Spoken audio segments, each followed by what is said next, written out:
ici d'Abattoir 2. Et nous étions à la convention à Yamoussoukro. Pas longtemps de cela, l'orateur était le président national de l'lycée Côte d'Ivoire, où nous avons traité ce thème, il a traité le thème, les dates persévérances. Quels sont ceux qui étaient à la convention à Yamoussoukro? Voilà, il n'y a pas assez d'hommes. Et lorsque nous étions venus, une chanson là, quand on chante, nous tous on fait la même organe. Jésus. Ça, c'est à la convention, on a pris ça. Alors, le premier responsable, le surintendant de région, veut faire grâce à la grande région de Daloa. Car beaucoup sont restés. Par ces enseignements nous ont fait assez de bien. Alors, en février, nous aurons une convention régionale. Ici, à Daloa même. Ici, à Lobia. Bon, le lieu, parce qu'on sera beaucoup. En fin de compte, c'est à Daloa. Et c'est notre serviteur que je vais vous présenter de suite, qui est lui, qui est le PCO de cette nation. C'est lui qui va tout coordonner. Et l'orateur, c'est encore le président national. Les tickets sont déjà disponibles. C'est ça, hein? Les tickets sont déjà disponibles. 2000 francs. Alors, au temps opportun, nous allons vous présenter. C'est pour cela que nous vous présentons le surintendant, pasteur Kwaku Kouman Henri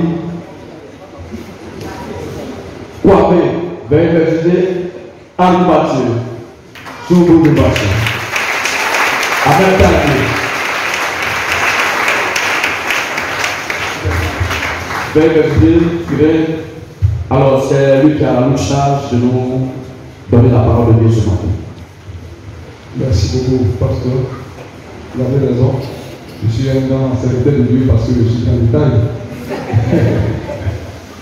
Bien aimés frères et sœurs, je voudrais vous saluer au nom de Jésus-Christ.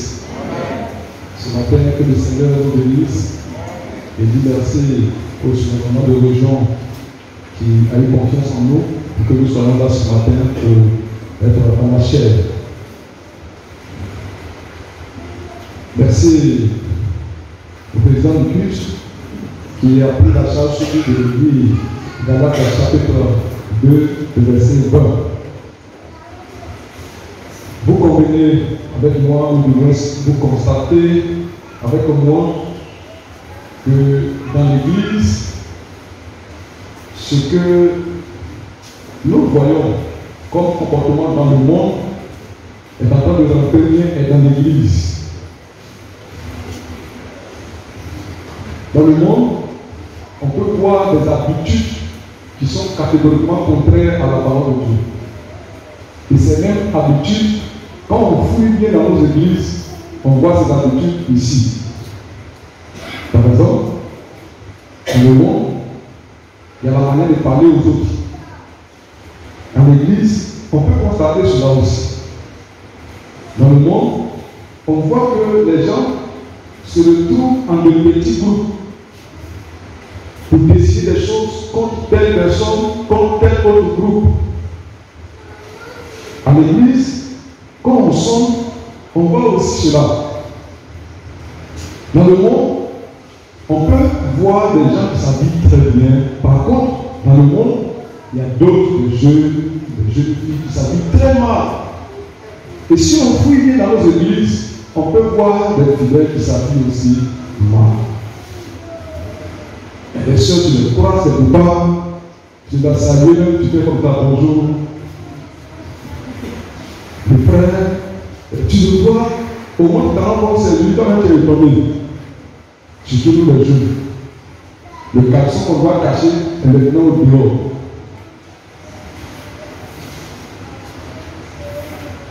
Cela est bien encore. Pour répondre à cette question, je voudrais vous inviter à analyser un peu à fond Galates chapitre 2, le verset 20, qui dit: j'ai été crucifié avec Christ. Et si je vis, ce n'est plus moi qui vis, c'est Christ qui vit en moi. Maintenant, ma vie humaine, je la vis en croyant au Fils de Dieu, qui m'a aimé et qui a donné sa vie pour moi. Là, c'est une autre version de la Bible. Sinon, dans 2 secondes, nous sommes habitués, il dit, j'ai été crucifié avec Christ. Et si je vis, ce n'est plus moi qui vis, c'est Christ qui vit en moi. Si je vis maintenant dans la chair, je vis dans la foi au Fils de Dieu qui m'a aimé et qui s'est livré lui-même pour moi. Bien-aimé, à l'analyse de ce seul verset, il semble que celui qui s'est donné à l'éternel de Dieu, il a été crucifié avec Christ sur la croix. Il a été assassiné, il a été tué aussi avec Christ sur la croix. Parce que Paul dit, si nous avons été crucifiés avec Christ, donc si je vis, ce n'est plus moi qui vis. Cela veut dire quoi? Le jour où on a compris l'évangile, on a saisi cet évangile, on a accepté du fond de notre cœur, ce jour-là de devenir chrétien, enfant de Dieu, ce jour-là, sur le plan spirituel, ça a été réalisé qu'on est mort avec Christ. Ce jour-là, on est devenu un, uni avec Jésus-Christ. Si je vis, ce n'est plus moi qui vis, c'est Christ qui vit en moi. Donc, si je me souviens bien, celui qui a accepté Christ, comme je venais de le dire, il semble qu'il y a deux présences en cette personne-là. Si je vis, c'est-à-dire Paul qui dit, si je vis, il est là lui-même Paul, et puis il dit, ce n'est plus moi qui vis, mais c'est Christ qui vit en moi. Donc il y a lui Paul, et puis il y a Christ, qui forment une seule personne. Ils sont unis. Donc, quand on prend la vie d'un chrétien, on voit deux présences.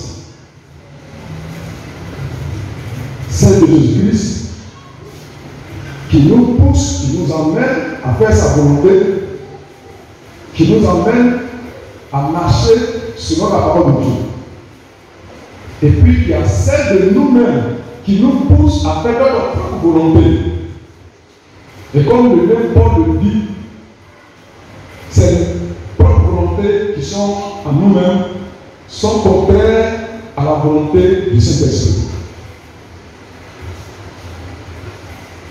Donc, vous comprenez avec moi que ces deux présences-là n'ont pas la même activité. L'un fait le contraire de l'autre. Bien aimé, ce matin, je voudrais vous inviter à réfléchir avec moi sur le thème que j'ai intitulé Le moi, un des ennemis redoutables du chrétien. Très souvent, quand il y a un problème entre nous, on frappe la poitrine. Est-ce que tu sais à qui tu as affaire? Est-ce que tu me connais? Ça, c'est le moi. Et ce moi-là, il agit toujours contrairement à la volonté de Dieu.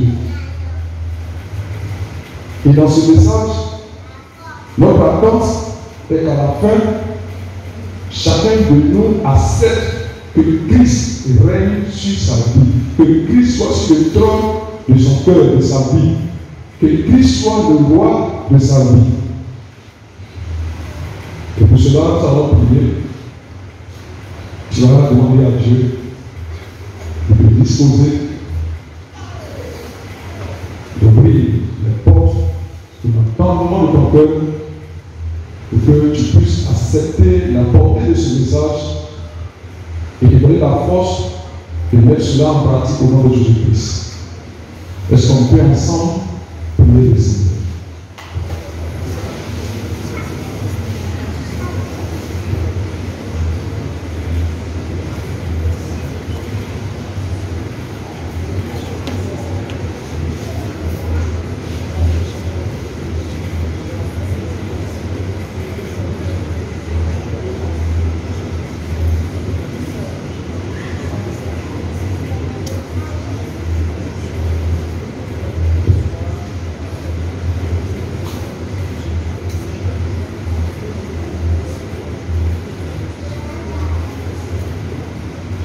Nous baissons toujours la tête. Nous allons chanter ce verset en chant avec le groupe musical. À l'école de dimanche, on chantait ce chant sur le verset. Et en fond sonore, ensemble, nous allons, avec le groupe musical, répondre pour la gloire de Dieu.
Le moi est des ennemis du chrétien.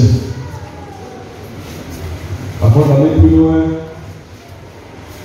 essayons de voir qui est en fait le moi et comment se manifeste-t-il. Lorsque nous lisons Genèse chapitre 2, le verset 16, la parole de Dieu nous dit là-bas que l'Éternel Dieu forma l'homme avec de la poussière de la terre. Il souffla dans les narines un souffle de vie et l'homme devint un être vivant. Lorsque Dieu avait fini de créer toutes choses, Dieu a dit, faisons l'homme à notre image, à notre ressemblance. Et il a pris la poussière de la terre pour former l'homme. L'homme, au premier plan, était comme un monument. Il a fallu que Dieu souffle dans ses narines un souffle de vie. Quand on souffle en quelque chose, l'air qui sort, qui rentre dans cette chose, quitte dans le ventre, sinon on a personne qui est capable de souffler dans cette chose-là. Donc ici, vous convenez avec moi que le souffle de vie est quitté en Dieu lui-même. Ce qui veut dire que cette vie que Dieu a mise en l'homme n'était autre que la vie de Dieu lui-même. C'était donc la vie éternelle. Donc au départ, Dieu a donné la vie éternelle à l'homme, à l'être humain. Et pour cela, l'homme raisonnait en ce moment-là comme Dieu. Il parlait comme Dieu, il faisait des choses comme Dieu, parce qu'il n'avait pas encore connu le péché.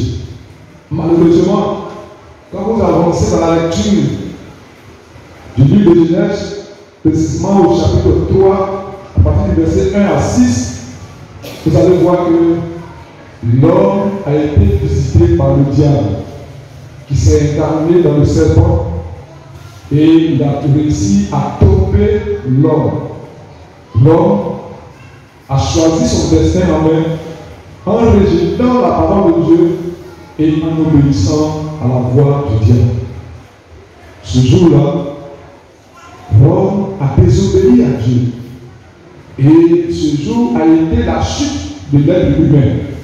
C'est ce jour-là que le péché est né en l'être humain. Et Dieu n'étant pas d'accord par cette action que l'homme venait de faire, Dieu a enlevé la vie qu'il avait placée en lui. L'homme, sur le plan spirituel, on peut le voir, se mouvoir, parler, faire des actions, mais sur le plan spirituel, il est mort. Il est sans vie de Dieu. L'homme est perdu. Et cet homme, dans cet état-là, agit selon sa propre volonté. Il tâtonne par-ci, par-là. Il est coupé de Dieu. Et tout ce qu'il fait, très souvent, est contraire à la volonté de Dieu. Donc, si spirituellement on veut regarder l'être humain, le trône de son cœur est maintenant occupé par lui-même, par son moi. Et c'est ce moi-là qui gouverne l'être humain, qui est sans Christ. Malheureusement, on est quitté dans le monde, on est venu en Christ, et puis ce moi-là nous gouverne toujours. C'est pas normal. Le moi est très subtil, très intelligent. Il peut copier tout ce qu'on fait à l'église, il peut prêcher. Il peut même faire la délivrance. Il peut chasser des démons. Il peut chanter. Il peut faire beaucoup de choses. Et on dira, ah, il est rempli du Saint-Esprit. Et pourtant, c'est le moi. Le moi, il est quelqu'un qui veut toujours se faire voir. Très orgueilleux. À chaque occasion, il veut qu'on sache que c'est lui. Et très souvent, dans le moment de prière, quand on dit de prier, tu vas voir un voisin, quelqu'un dans la foule, qui va se faire voir dans la prière, qu'on puisse dire que ah, lui là c'est un grand homme de Dieu, un grand homme de prière. On était allé en mission, il y avait une femme comme ça. Elle dit, quand on dit prière, elle va élever la voix, faire des va-et-vient dans la salle. On était allé à la frontière de Côte d'Ivoire, Mali. Et puis on a logé dans l'enceinte de la sous-préfecture. Seulement, la sous-préfecture ne savait pas. Et juste derrière la sous-préfecture, comme c'est un village à l'orpaillage, il y a des femmes nigérianes, ghanéennes qui sont là-bas, et c'est elles qui étaient derrière. Donc le matin, elles lavent leurs habits, leurs linges, et puis elles sèchent ça sur la clôture de la sous-préfecture. mortier un peu élevé, elles ont placé un vieux mortier à l'angle pour pouvoir monter dessus et puis sécher le linge. Cette dame a vu le vieux mortier. Non, ça c'est un sort. Parce qu'on est venu ici, ils veulent nous lancer un sort. Ils ont envoyé ça. Elle allait se coucher en bas du mortier pour faire délivrer le mortier. Je suis arrivé, j'ai juste crié sur elle. Elle a sursauté. Et puis elle est partie. Juste pour que quoi on puisse voir son moi. Ah, bien, bien. J'ai croisé une soeur qui avait un problème spirituel. Son problème, elle est dans un groupe de louanges. Son problème, le jour que cette soeur chante, elle n'est pas d'accord. On fait le culte, mais dans son fond intérieur, elle est fâchée. Et c'est devenu un problème spirituel. Le moi peut se faire voir.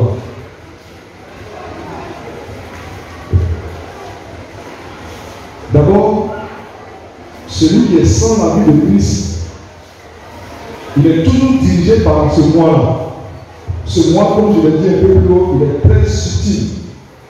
Et tant que le moi gouverne quelqu'un, cette personne-là, il lui sera difficile de prospérer. Quand on parle du moi, dans sa manifestation, il détruit l'être humain qui s'est donné à Christ. C'est un de ses objectifs. Il ne veut pas qu'on fasse quelque chose sous l'onction du Saint-Esprit, sous la division du Saint-Esprit, parce qu'il veut se faire voir. Et le moi, si on veut le chasser, c'est facile de chasser un démon que de chasser le moi. Parce qu'il est très, très léger, très subtil. Il va toujours se présenter comme c'est l'Esprit de Dieu qui est en train d'agir. Et comme je l'ai souligné, il peut amener quelqu'un à prêcher, il peut amener quelqu'un à diriger, à même chasser de lui. On était dans une paroisse, voilà un frère qui s'est mis dans le groupe de délivrance. Ils ont de chasser du monde dans les jeunes frères et les jeunes femmes. Au moins, il se rend compte, voilà une soeur qui a frappé sa cheville, sa gorge, de toute façon, la soeur a de réunir son cou, ça devenait autre chose. Donc, comme chacun est occupé aux soeurs, aux frères, il a compris qu'on ne le voyait pas. Donc, physiquement, il a donné un coup de poing à la soeur et puis il a pu retirer ses mains. Les autres frères sont en train de prier pour chasser des démons. Son moi veut faire aussi qu'on dise que lui là, il est bien. Tu vois, il est dans le groupe de prière, il fait des délivrances. Le moi cherche toujours qu'on le loue, qu'on le regarde. Et c'est pour cela que les gens du monde, quand ils font un don, ils veulent qu'on prenne le micro pour publier. Parce qu'ils veulent se faire voir. C'est pas facile de se détacher du moi. Mais comment être entre guillemets délivré de son moi? Dans les réponses que je donne à cette question, souvent très bien, ça va beaucoup vous aider. D'abord, il faut accepter que Christ soit le roi de notre vie. Il faut accepter que Christ soit le roi de ta vie. Nous avons lu chapitre 9, le verset 23. Luc, chapitre 9, le verset 23. Il a dit, puis il dit à tous, il s'agit de Jésus-Christ, si quelqu'un veut venir après moi, qu'il renonce à lui-même, qu'il se charge chaque jour de sa croix et qu'il me suive. Jésus dit, vous là, vous êtes venus vers moi. celui qui veut me suivre, qu'il renonce à lui-même. Renoncer à soi-même, ça veut dire quoi? Renoncer à soi-même, c'est s'oublier. S'oublier. C'est aussi se détacher de soi-même, ne pas se considérer soi-même. C'est aussi se laisser diriger par celui en qui nous sommes donnés, à qui nous sommes donnés au monde. Renoncer à soi-même. Jésus dit, celui qui veut me suivre, qu'il renonce à soi-même. C'est pas facile de renoncer à soi-même. Souvent, il y a des activités que nous aimons, il y a des choses que nous aimons qui coïncident au programme de l'Église. Il faut faire le choix. Celui que son moi le gouverne va choisir d'être devant l'écran pour regarder son film au profit du programme qui a l'Église ici. Mais celui qui se laisse diriger, qui a accepté de suivre Jésus, qui a renoncé à lui-même, va dire, pour ce jour, je vais à l'église pour l'activité qui s'y passe. Comme si, dans ce verset, Jésus disait, si tu veux venir à lui, il dit, permets-moi d'être le roi de ta vie. Si quelqu'un peut venir après moi, qui renonce à soi-même. Jésus est en train de nous dire par là, si réellement tu veux me suivre, tu veux qu'on marche ensemble, permets que je sois le roi de ta vie. Et que Jésus soit le roi de notre vie pour y régner, chacun de nous doit accepter d'abord. C'est vrai, on a accepté Jésus-Christ. Mais une autre chose qui reste, c'est d'accepter que Jésus règne sur notre vie, sur notre cœur. Il nous a sauvés, certes. C'est ça qu'on fait de nous chaque jour.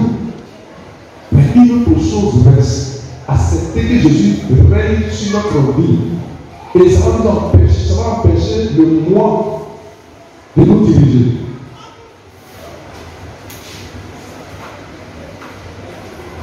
L'autre réponse, c'est accepter que nous soyons le gardien de nous-mêmes. Je vais vous expliquer.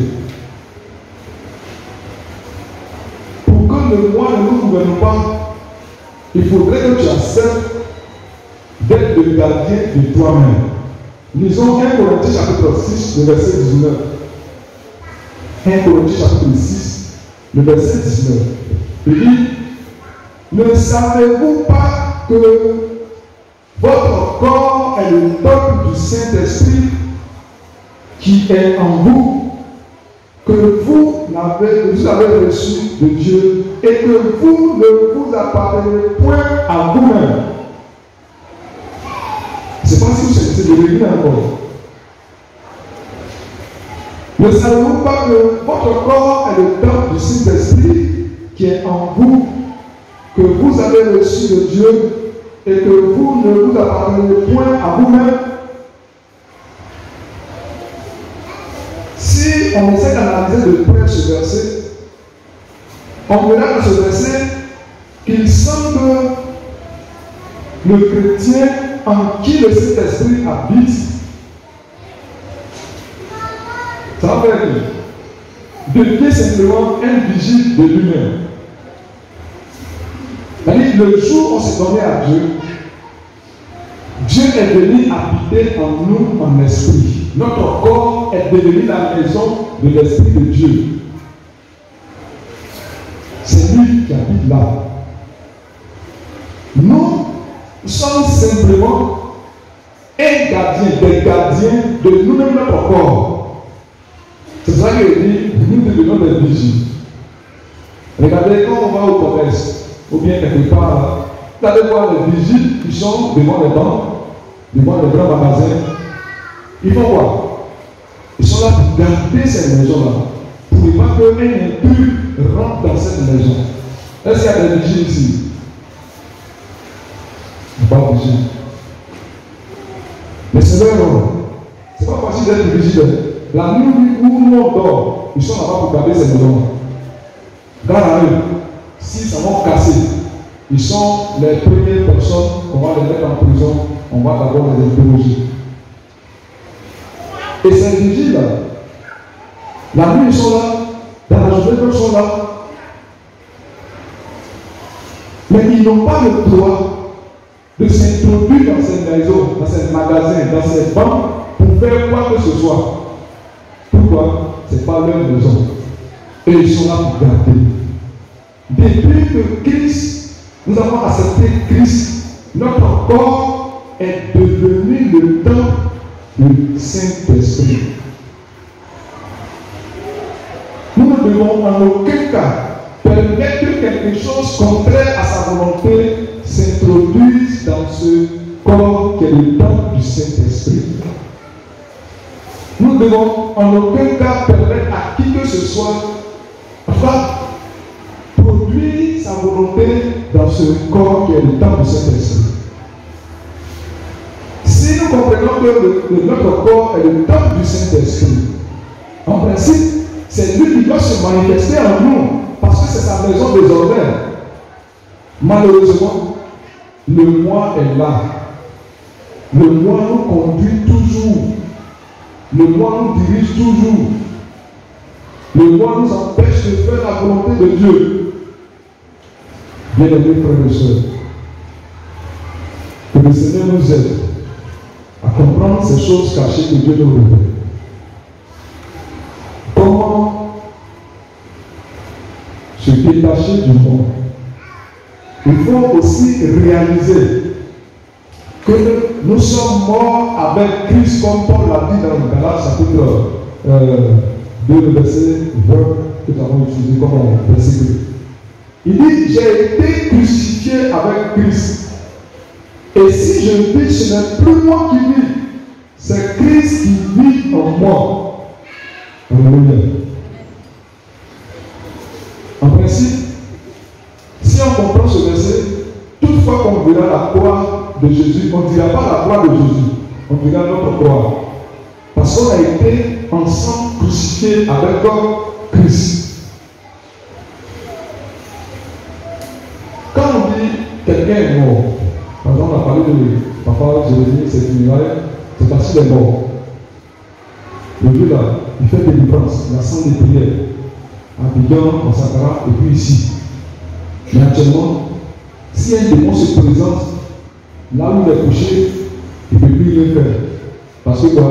Il est sans vie, il ne peut plus se mouvoir. Quand quelqu'un meurt, il est libéré des souffrances de la terre. Il devient libre. Voilà un monsieur, un malfaiteur dans son village. Il viole les femmes, il vole, les gens crédit sur lui, il fait des bêtises. Et puis un jour, il meurt. C'était la désolation. Les gens l'insultaient. C'est-à-dire cadavre l'insultait. Il y a un monsieur qui a pris le corps pour aller le frapper. Mais quand on est-ce qu'il ressent ça? Il ne ressent plus rien. Pourquoi? Parce qu'il est mort. Il est libre. C'est vrai, c'est un malfaiteur. Mais qu'est-ce que les gens ont fait? Ils ont pris son corps. Ils ont lavé son corps. Ils ont pesé tout. Ils l'ont soulevé. Ils sont partis le prier. Quand quelqu'un meurt, il est libre. Donc on doit réaliser en soi-même que nous sommes morts avec Christ. Donc si nous vivons, ce n'est plus nous qui vivons, mais c'est Christ que nous avons reçu. Celui avec qui nous sommes morts là, c'est lui qui vit désormais en nous.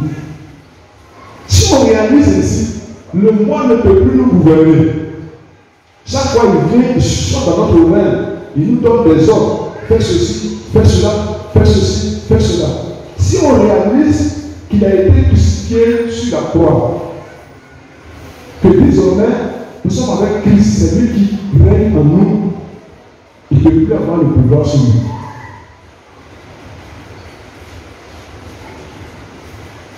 J'ai déjà souligné ça un peu plus haut. La dernière réponse, c'est de renoncer à soi-même. Selon le verset de Luc, chapitre 9, le verset 23, qui dit, si quelqu'un veut venir après moi, qu'il renonce à soi-même, qu'il se charge chaque jour de sa croix et qu'il me suive. Quand on dit renoncer à soi-même, ça veut dire s'oublier, se détacher de son moi. C'est-à-dire accepter de faire toutes choses pour la gloire de Dieu. Ne plus se soumettre à notre propre moi. Faire tout pour que Dieu soit fier de nous. Faire tout pour ne pas se faire voir. Voilà une dame. Elle s'est fâchée contre nous. En fait, elle avait dans deux parents. On n'a pas encore cousu pain. Il dit, mais pasteur, je ne vois pas dans mon pain là. Il dit, ah madame, vous êtes. Il dit, depuis vous avez pain. Il faut que tu apportes un peu de ce moment. Il dit, il a compris. À cause d'elle, on avait beaucoup. Est-ce que c'est normal? Une fois que tu as fait le don, tu l'as fait, c'est fini. Mais elle veut qu'on fasse ça pour se voir. Et très souvent, quand vous donnez habit par au pasteur, le pasteur à côté, merci le frère là, tu vois, ils sont le c'est moi, c'est moi qui ai cousu ça. Au quartier, à l'église, il y a les deux pasteurs à la c'est moi qui ai fait ça. Le moi. Il faut se détacher à ce moi, se soumettre à Dieu. Cela va te permettre d'être humble, va te permettre de faire tout pour la gloire de Dieu, va te permettre d'être attaché fortement à Christ. Et tu vas voir qu'au finish, tu es transformé au jour. Et tu vas voir des gens qui vont témoigner maintenant en bien de toi. Bien-aimés frères et sœurs, ce matin, notre gros souhait, notre attente est que vous acceptiez que Christ règne sur votre vie, qu'il soit le roi de votre vie, et ne plus permettre que votre moi vous gouverne. Parce qu'il a dit que tu as été crucifié avec Jésus-Christ sur la croix de Golgotha. Et si tu vis, ce n'est plus toi qui vis, c'est Christ qui vit en toi. Et si tu vis maintenant dans la chair, tu vis par la foi au Fils de Dieu, celui-là même qui t'a aimé et qui s'est livré lui-même pour toi. Je suis en train de poser la question, quel est l'état de son être en tant que chrétien aujourd'hui? Est-ce que sur le trône de ta vie, c'est Christ qui y est, ou bien c'est ton moi qui est là? Est-ce que Jésus-Christ est le roi de ta vie, ou bien c'est ton moi qui te gouverne? Chacun doit répondre dans son fond intérieur à cette question posée. Pose-toi la question. Moi-même, quand j'écoute ce message, cette prédication, est-ce que aujourd'hui, où j'écoute ça, c'est Jésus qui règne en moi, ou bien c'est moi qui lui règne? Il faut réfléchir sur cette question. Pendant qu'on va baisser la tête, réfléchissons sur cette question. Et dans la réponse, si tu vois que c'est comme moi qui te gouverne, il faut demander pardon à Dieu et demander que Dieu t'apporte la force, la grâce, et accepter que Christ soit désormais le roi qui est assis sur le trône de ton cœur, sur le trône de ta vie. Prions le Seigneur.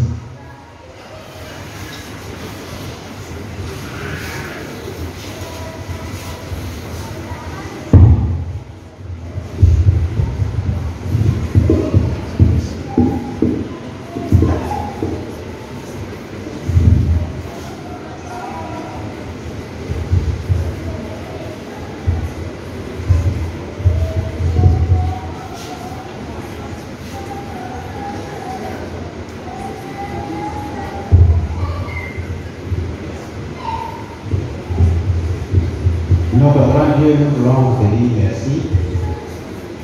Merci parce que chaque jour, nous démontrons ton amour en notre joie, en nous apportant ta parole sur les vérités de l'information. Tu as dit un Père qui aime donne de bons conseils à ses enfants pour le bien-être de cet enfant. C'est ce que tu viens de faire à travers ton serviteur. Seigneur, par amour, tu as accepté de nourrir. Nous aussi, nous avons accepté cet amour-là. Nous devons, à l'exemple, à l'image de l'apôtre Paul, accepter d'être crucifié, de mourir avec toi. Quand tu es mort, tu es ressuscité. Et si nous mourons avec toi, nous serons ressuscités pour avoir la vie. Donne-nous, Seigneur, de pratiquer cette bonne parole, pleine d'espérance.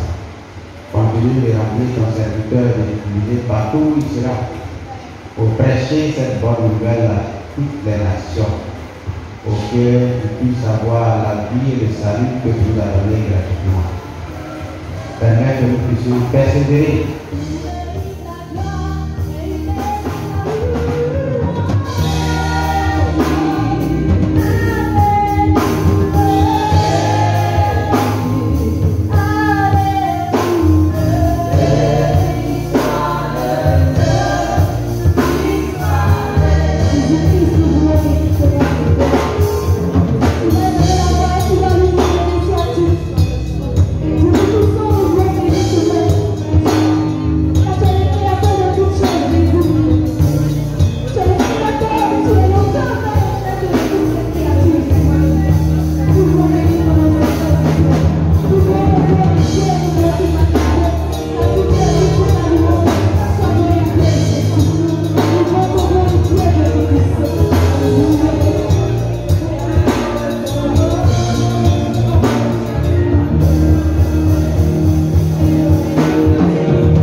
Pour ta fidélité, que toute la gloire te revienne ce matin.